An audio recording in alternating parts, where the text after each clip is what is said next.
খবর 24 সাথে আপনাকে স্বাগত। নতুন নতুন খবর জানার জন্য আমাদের চ্যানেলে চোখ রাখুন। ঘূর্ণিঝড়ে ঝাপটা সরাসরি না খেলেও শনিবার দিনভর মুখ ভার ছিল বাংলার আকাশের। সকাল থেকে রাত পর্যন্ত দেখা মিলেছে ঝিরিঝিরি বৃষ্টি, তবে তাপমাত্রার গ্রাফ ছিল ঊর্ধ্বমুখী। হাওয়া অফিস বলছে রবিবারও উপকূল সংলগ্ন 4 জেলায় হালকা বৃষ্টির সম্ভাবনা থাকছে। মেঘলা আকাশের কারণে রাতের তাপমাত্রা অনেকটাই বেড়ে গিয়েছে। অন্যদিকে স্থলভাগে ঢুকে শক্তি হারিয়েছে ঘূর্ণিঝড় ফেঞ্জল। বর্তমানে তা উত্তর তামিলনাড়ু এবং পন্ডিচেরির উপকূল থেকে অতি গভীর নিম্নচাপের রূপ নিয়ে পশ্চিমের দিকে এগোচ্ছে বলেও জানা যাচ্ছে।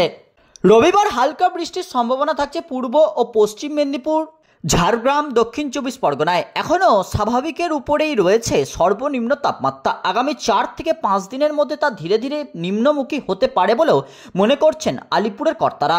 সকালের দিকে বেশ ভালোই কুয়াশার দাপট দেখা গিয়েছে পশ্চিম বর্ধমান, পশ্চিম মেদিনীপুর, পুরুলিয়া, বাঁকুড়া ও বীরভূমে। এদিন কলকাতায় সর্বনিম্ন তাপমাত্রা ছিল 19.1 ডিগ্রি সেলসিয়াস।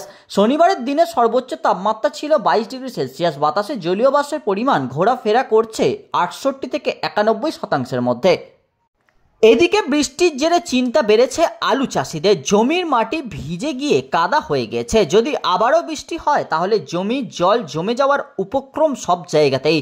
তাই জমিতে জল নিকাশির জন্য নালা তৈরিতে ব্যস্ত কৃষকরা। মরশুমের শুরুতেই এই বৃষ্টিতে আলুর পাশাপাশি অন্যান্য রবি ফসলের ক্ষয়ক্ষতির আশঙ্কাও তৈরি হয়েছে। অন্যদিকে জমি তৈরির পরেও ফসল চাষ পিছিয়ে যাওয়ায় লোকসানের আশঙ্কা করছেন চাষিরা। গত বছর রবি মরশুমের শুরুতেই নিম্নচাপের বৃষ্টিতে জমিতে বোনা আলু বীজ পুরোপুরি নষ্ট হয়ে যাওয়ায় বহু ক্ষেত্রে দ্বিতীয়বার জমিতে আলু বীজ বপন করতে হয়েছিল। এবারও মরশুম শুরুতে নিম্নচাপের বৃষ্টি শুরু হওয়ায় স্বাভাবিকভাবেই সিঁদুরের মেঘ দেখতে শুরু করেছেন চাষিরা। ব্যুরো রিপোর্ট, খবর 24/7।